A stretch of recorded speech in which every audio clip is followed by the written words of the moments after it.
अस्सलामुअलैकुम, welcome to वंसन institute. जी आज हम स्टार्ट करने जा रहे हैं सीएसएस एमपीटी प्रेपरेशन में जनरल साइंस का जो पोर्शन आता है उसकी प्रेपरेशन के लिए सीरीज मैंने स्टार्ट की है।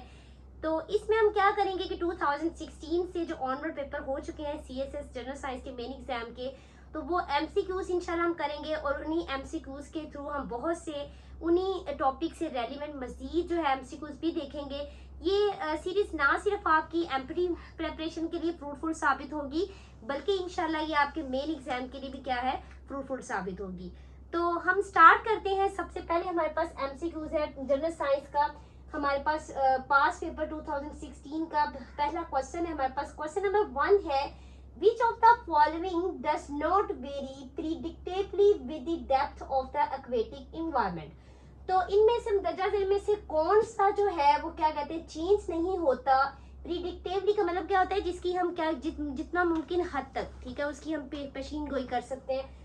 तो with the depth of the aquatic environment, जो एक्वेटिक एनवायरनमेंट है उसकी डेप्थ उसकी गहराई के साथ साथ इनमें से कौन सा जो है वो तब्दील नहीं होता।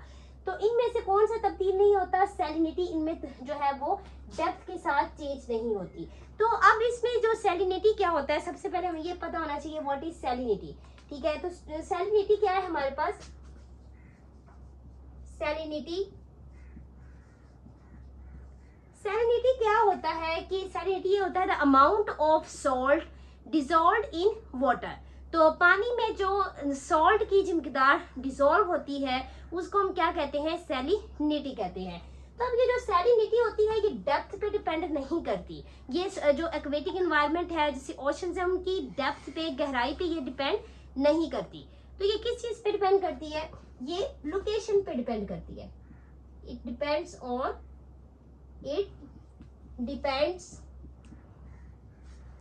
it depends on location। इसका भी एग्जांपल देख लेते हैं। जैसे कि मिसाल के तौर पे हमारे पास ये हमारे पास क्या है, एक्वेटिक इन्वायरमेंट है। ये हमारे पास क्या है, एक्वेटिक इन्वायरमेंट। अब इस एक्वेटिक एनवायरनमेंट में क्या होता है कि ये जो ऊपर सरफेस है ये वाली, इस सरफेस के ऊपर क्या होते हैं, कुछ प्रोसेसेस होते हैं जैसे कि लाइक इवेपोरेशन। ये हमारे पास क्या है, यहाँ पे देखें आपको पता है सन। तो सन की जो भी रेज, जो भी यहाँ से रेज, ये क्या कहते हैं शुआएं जो पड़ती हैं सूरज की, जो शुआएं यहाँ पे समंदर की ओशंस के ऊपर पड़ती हैं, एक्वेटिक एनवायरनमेंट के ऊपर पड़ती है। तो यहाँ पे क्या होता है कि यहाँ पे एक प्रोसेस होता है जिसको हम कहते हैं इवेपोरेशन। क्या होता है यहाँ पे, इवेपोरेशन। अब आप सबको ये पता होगा कि इवेपोरेशन क्या होता है, कि इवेपोरेशन में पानी जो है वो वेपर्स बनकर, बुहरात बनकर क्या हो जाता है, फिजा में उड़ जाता है। तो बाकी पीछे यहाँ पे क्या रह जाता है, वाटर के अंदर ज्यादा यहाँ पे क्या रह जाता है, सॉल्ट रह जाता है। तो इस वजह से क्या होता है कि यहाँ पे इवेपोरेशन की वजह से यहाँ पे क्या होती है, सैलिनिटी क्या होती है, ज्यादा होती है। यहाँ पे क्या होता है, सैलिनिटी ज्यादा होती है, मोर सैलिनिटी होती है यहाँ पे। तो अब मिसाल के तौर पे अगर हम देखें जो ट्रॉपिकल ओशंस होते हैं, लाइक कौन से, ट्रॉपिकल ओशंस, जहां पे सारा साल क्या होता है, शदीद गर्मी पड़ती है, सूरज जो है वो बहुत ज्यादा उसकी रेज होती है। तो जिस वजह से क्या होता है कि इवेपोरेशन वहां पे ज्यादा होने की वजह से सैलिनिटी जो क्या हो जाती है, ज्यादा होती है। ठीक है, इसी तरह जो रेड सी है, ट्रॉपिकल ओशंस, रेड सी या जो मेडिटेरियन सी है, ठीक है, तो उनमें भी क्या होता है, सैलिनिटी क्या होती है, ज्यादा होती है। अब हम एक और एग्जांपल देख लेते हैं कि सैलिनिटी कम कहाँ पे होती है। जैसे हमारे पास यहाँ पे एग्जांपल हम लेते हैं bay of Bengal, bay of Bengal. अब ये जो बे ऑफ बंगाल है, यहाँ पे क्या होता है कि यहाँ पे सारा बहुत ज्यादा क्या कह लें कि हाई रेनफॉल की वजह से, हाई रेनफॉल की वजह से, बहुत ज्यादा बारिशों की वजह से क्या होता है, यहाँ पे सैलिनिटी क्या हो जाती है, कम होती है। यहाँ पे सैलिनिटी क्या होती है, लेस सैलिनिटी होती है, या लो आप कहने, लो सैलिनिटी होती है।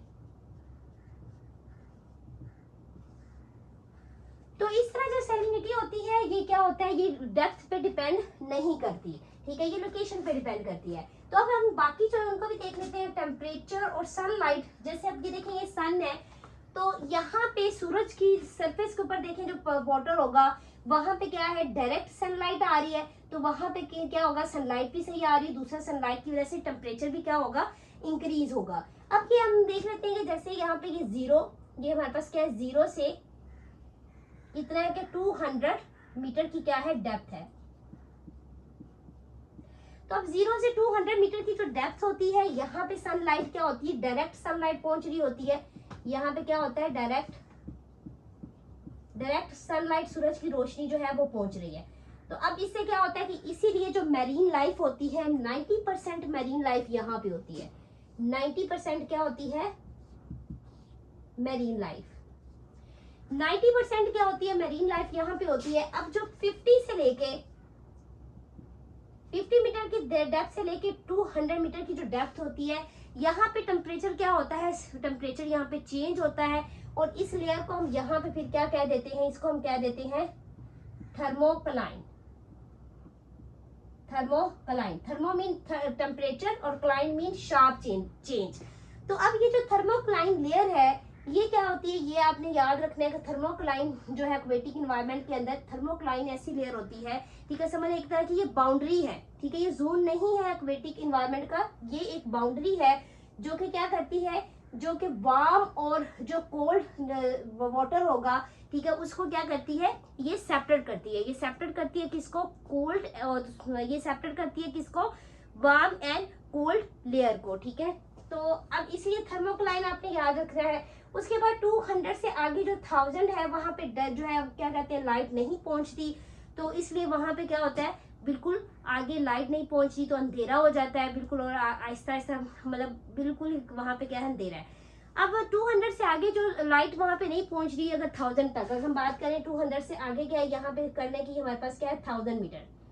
तो 1000 मीटर में यहाँ तक क्या हो रहा है, अब लाइट यहाँ पे बहुत कम यानी कि हो गया, आहिस्ता आहिस्ता क्या हो जाएगा, बिल्कुल अंधेरा हो जाएगा, और वहां पे फिर क्या होगा कि वो जो जानदार वहां पे नहीं पाए जाते, जो कि जिनकी लाइफ के लिए, जिंदगी के लिए क्या है, फोटो क्या कहते हैं, सनलाइट बहुत जरूरी है, तो वो जानदार वहां पे क्या होंगे, एग्जिस्ट नहीं करते होंगे। वो जानदार पाए जाएंगे जो कि अंधेरे में जो है अपनी सर्वाइव कर सकते हैं, वो जानदार यहाँ पाए जाएंगे। तो अब ये हमने टेम्परेचर का देख लिया, अब सनलाइट का भी हमने देख लिया, ठीक है। तो अब जो टेम्परेचर है, सनलाइट है, इसी तरह एक और हमारे पास होता है प्रेशर। क्या होता है, प्रेशर, सनलाइट, टेम्परेचर, ये तीनों जो है ये डेप्थ पे क्या करते हैं, एक्वेटिक एनवायरनमेंट की डेप्थ के साथ ये वेरी होते हैं। ये प्रिडिक्टेबली क्या कहते हैं, ये प्रिडिक्टेबल है, प्रेशर, सनलाइट एंड टेम्परेचर, ये तीनों। जबकि सैलिनिटी जो होती है वो डेप्थ के साथ नहीं, लोकेशन के साथ होती है, ठीक है। तो अब जो प्रेशर है वो कितने, अगर हम हर यानी कि 10 मीटर की डेप्थ में, हर 10 मीटर की डेप्थ पे क्या हो रहा है, प्रेशर कितना इंक्रीज हो रहा है, 1 एटमॉस्फेयर। कितना हो रहा है, 1 एटमॉस्फेयर। और अगर हम एवरेज ओशन के अंदर देखें, सैलिनिटी कितनी होती है, एवरेज ओशन की जो सैलिनिटी है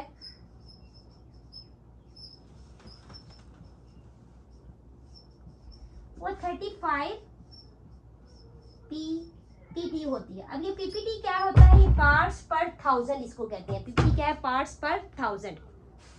तो ये जो हमने क्या कहते हैं, पहला क्वेश्चन हमने देख लिया। अब यहाँ से आपने ये चीजें याद रखनी है कि सैलिनिटी जो है वो डेप्थ पे, एक्वेटिक एनवायरनमेंट की डेप्थ के साथ प्रिडिक्टिवली वेरी नहीं होती, जबकि टेम्परेचर, सनलाइट और जो प्रेशर है वो प्रिडिक्टिवली वेरी होता है।